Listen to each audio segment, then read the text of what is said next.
మానసిక పరిస్థితి కానీ అంతర్ముఖ పరిస్థితి కానీ అసలు ఎప్పుడు ఒత్తిడి కలగదు. భౌతికంగా అలిసిపోవచ్చు కానీ మానసికంగా ఎప్పుడు అలా జరగదు. ఏదైతే ఏ యంత్రం అయితే సమన్వయంలో లేదో అది సంఘర్షణను కలిగిస్తుంది.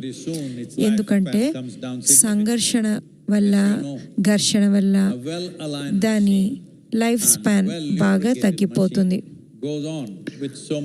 అదే కందెన ఉన్న యంత్రం అయితే అలా కొనసాగుతూనే ఉంటుంది.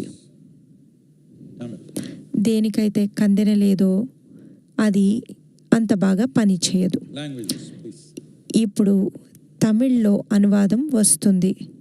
இங்கே கூடியிருக்கும் உங்கள் அனைவருக்கும் ஒரு நல்ல செய்தியை சொல்லி என் நல்வாழ்த்துக்களை தெரிவித்துக் கொள்கிறேன். நாம் இப்பொழுது உருவாக்கிய மிராக்கிள் ஆஃப் மைண்ட், மனதின் அதிசயம் என்கிற செயலி 15 மணி நேரங்களுக்குள்ளாக 10 லட்சம் பேர்களால் தரவிறக்கம் செய்யப்பட்டிருக்கிறது.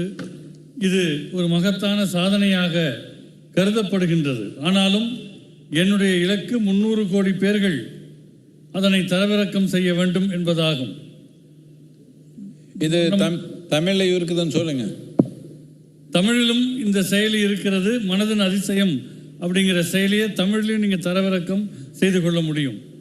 உங்கள் கையில் இருக்கக்கூடிய செல்ஃபோன் என்பது உங்களுக்கு ஏதோ தொல்லை தருவதாக, தடையாக, மனநோயை ஏற்படுத்துவதாக நினைக்கிறீர்கள்.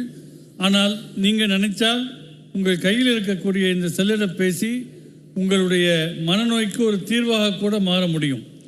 எப்படி பயன்படுத்துகிறோமோ அதற்கேற்ப அதனுடைய தன்மை மாறும்.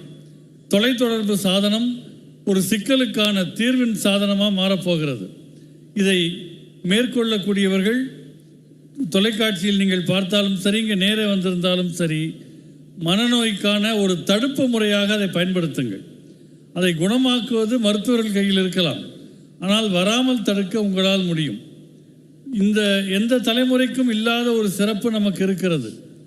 உட்கார்ந்த இடத்திலிருந்து கொண்டு உலகத்தோடு பேசக்கூடிய ஒரு வாய்ப்பு நமக்கு இருக்கிறது. நாம் விரும்பும் விதமாக இதனை கையாள வேண்டும். மகாசிவராத்திரி என்றால் என்ன என்று ஏற்கனவே பலமுறை சொல்லியிருக்கிறேன். ஒரு வருஷத்தில் 13 சிவராத்திரிகள் உண்டு. அமாவாசைக்கு முந்தைய நாள் சிவராத்திரி. எல்லா சிவராத்திரிகளிலுமே ஆன்மீக பாதையில் இருப்பவர்களுக்கென்று சில சாதனைகள், ஆன்மீக பயிற்சிகள் இருக்கும். ஈஷாவிலும் அது ரொம்ப முக்கியமானது தான். இந்த மாசி மாதத்தில் வரக்கூடிய சிவராத்திரி மிகவும் சக்திமிக்க சிவராத்திரியாக இருப்பதால் இது மகா சிவராத்திரி என்று அழைக்கப்படுகிறது. கோள்களுடைய நிலை, நிலவு, சூரியன் ஆகியவற்றினுடைய கோணங்கள் போன்றவையெல்லாம் ஒரு சாய்கோண சுழற்சியில் இருப்பதனால் ஒரு உந்து விசை ஏற்படுது. அதுவும் இங்கே வெள்ளியங்கிரி மலை அடிவாரத்தில் ஒரு கருணை களஞ்சியமாக இருக்கக்கூடிய வெள்ளியங்கிரி மலை இதுதான் என்னை ஈர்த்து கொண்டு வந்தது. இது இந்த பகுதியில் தியானலிங்கம் மற்றும் ஆதியோகி முன்னிலையில் மிகச்சரியாக 11 கோண சாய்மானத்தில் நீங்கள் இருக்கிறீர்கள். எனவே இயல்பாகவே உங்கள் சக்தி நிலை மேல் நோக்கி செல்ல இயற்கை உதவுகிறது. இயற்கை நமக்கு உதவுகிற போது அதை பயன்படுத்தி கொள்ள வேண்டும். ஒரு மாதத்துக்கு முன்னால் பார்த்திருப்பீர்கள், பல பேர்